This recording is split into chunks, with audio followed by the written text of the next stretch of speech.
walking with Jesus Christ in the wilderness.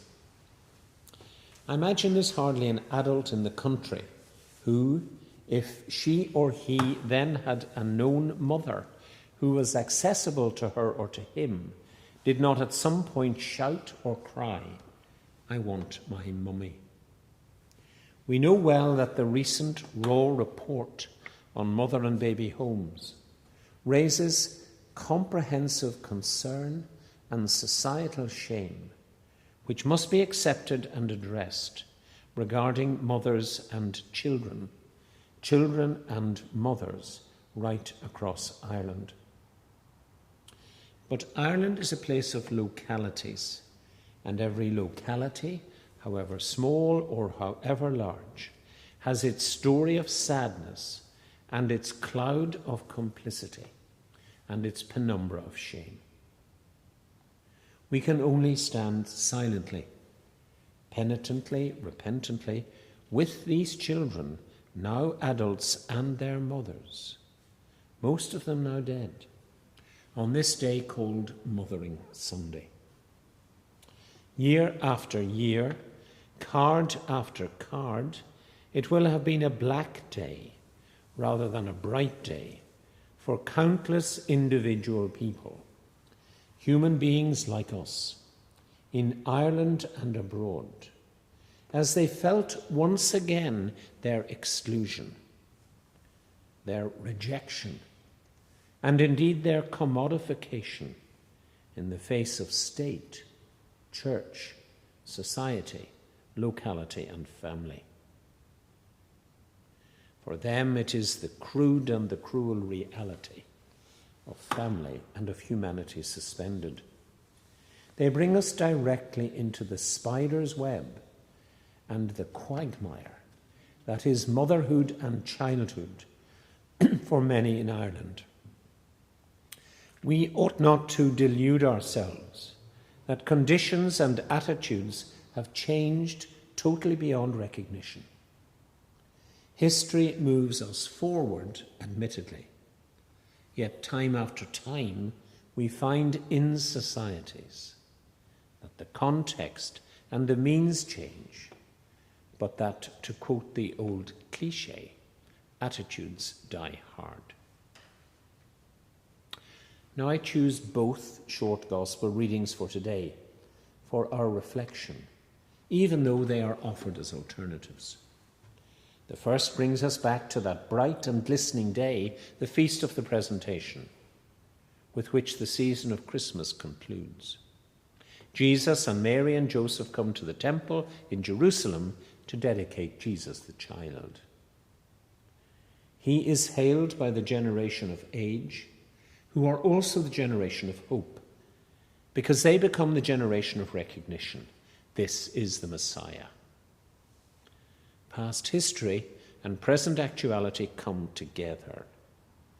Age is honoured. Simeon hails him as a light to lighten the Gentiles.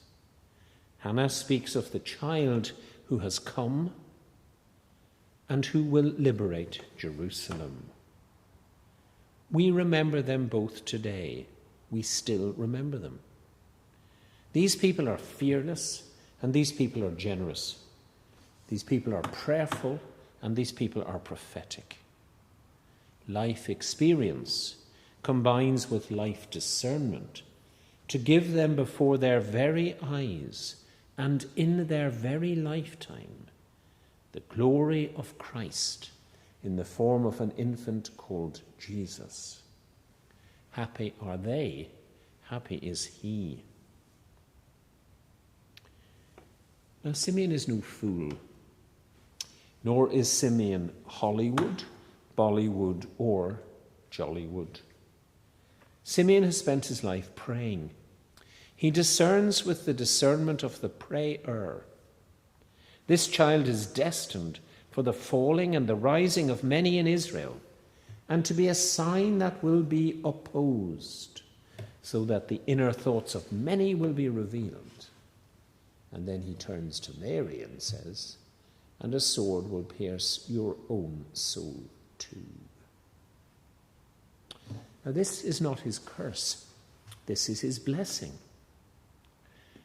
Let us now move to what seems to be the end of this whole saga, even though in fact, in so many ways, it really is its new beginning. That is the foot of the cross.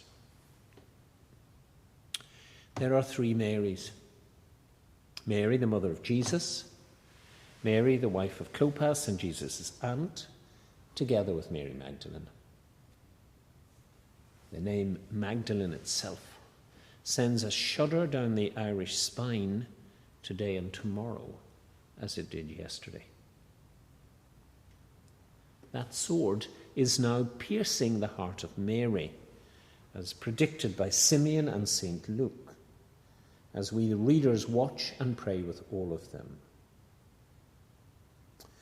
This is not a moment of defeat, however, and I'll tell you why. A new community of faith is being formed. It is a community of interchange. Jesus hands his mother over to John.